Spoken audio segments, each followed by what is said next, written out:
Hello, you're watching Digital Rev TV. This week we have been receiving literally hundreds of spam email.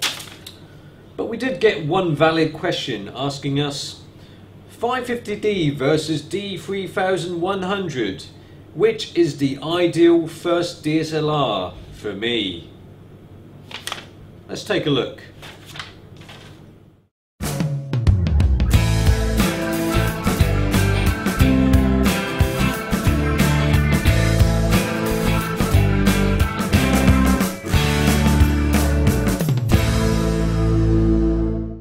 The 550D is a fantastic entry-level camera, what with an 18 megapixel sensor that is similar to that from the 7D, a metering system that is similar from the 7D, as well as a good movie mode that is similar to that of the 7Ds. It offers plenty bang for your buck in an entry-level body. But now Nikon have got the D3100. It's got a 14 megapixel sensor, 4 megapixels less, but it's got decent movie mode with 1080p shooting at 24 frames per second. What's more, it's got continuous autofocus in video mode, which the 550D does not have. Also, the D3100 has got 2 more autofocus points, and to top it off, it's cheaper than the 550D.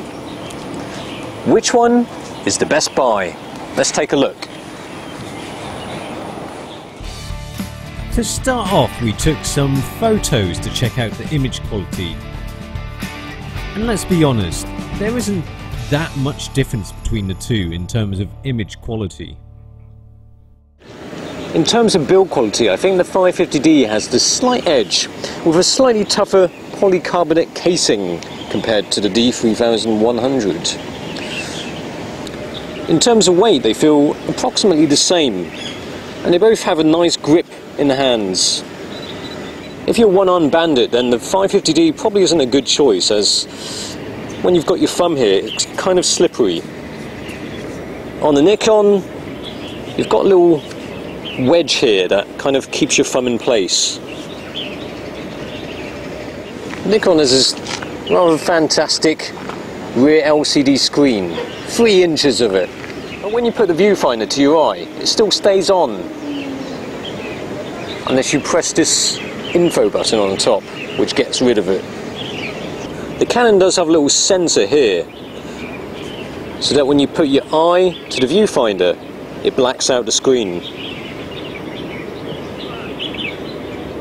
Another neat touch with the Nikon is the live view lever, which you just flick, and then you've got live view. Press the red button to record movies. You could say that Nikon is easier to use for beginners, as it's got a guide here. Flick it over to that, and you've got a lovely graphical interface showing you how to use a camera. For the 550D, you need to refer to instruction manuals. That's not too difficult, is it? But how do they perform? Nikon,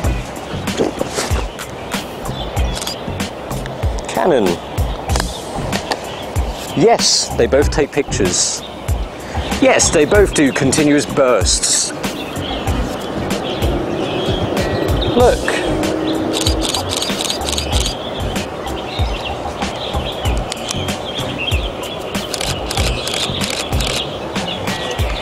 Which one's faster? Well, if you need to ask, you might as well get a more expensive camera. Yes, they've got autofocus points, but Nikon has got 2 more than the Canon. Wow. But if you really want to find the difference between these two cameras, it's in the video modes. Although they both have 1080p with 24 frames per second. The real difference is when you open this flappy thing. The 550D has got a mic input for external mics, whereas the Nikon, it doesn't. The Nikon has got continuous autofocus, and it's got fun stuff like face detection, so it can focus on my face.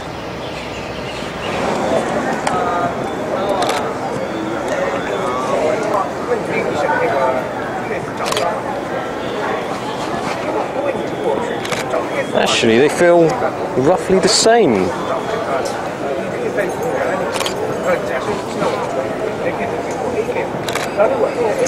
Why do we do this Nikon versus Canon thing anyway? Really, either of these two cameras would be a perfect first DSLR for most beginners. They both have decent image quality, a good set of features, as well as decent ergonomics. Although the D3100 is actually a little bit cheaper, so it seemingly makes more sense. Plus the fact that it's got continuous autofocus in movie mode, making it much easier to take videos. But if you want to make a long-term investment, then the 550D probably makes more sense. I mean, if you want to get serious about movie making, then the 550D is a better body. What with the external mic input on the 550D. And to be honest, the continuous autofocus on the D3100 isn't exactly perfect anyway. But perhaps the best way to find out which one is right for you is to try for yourself.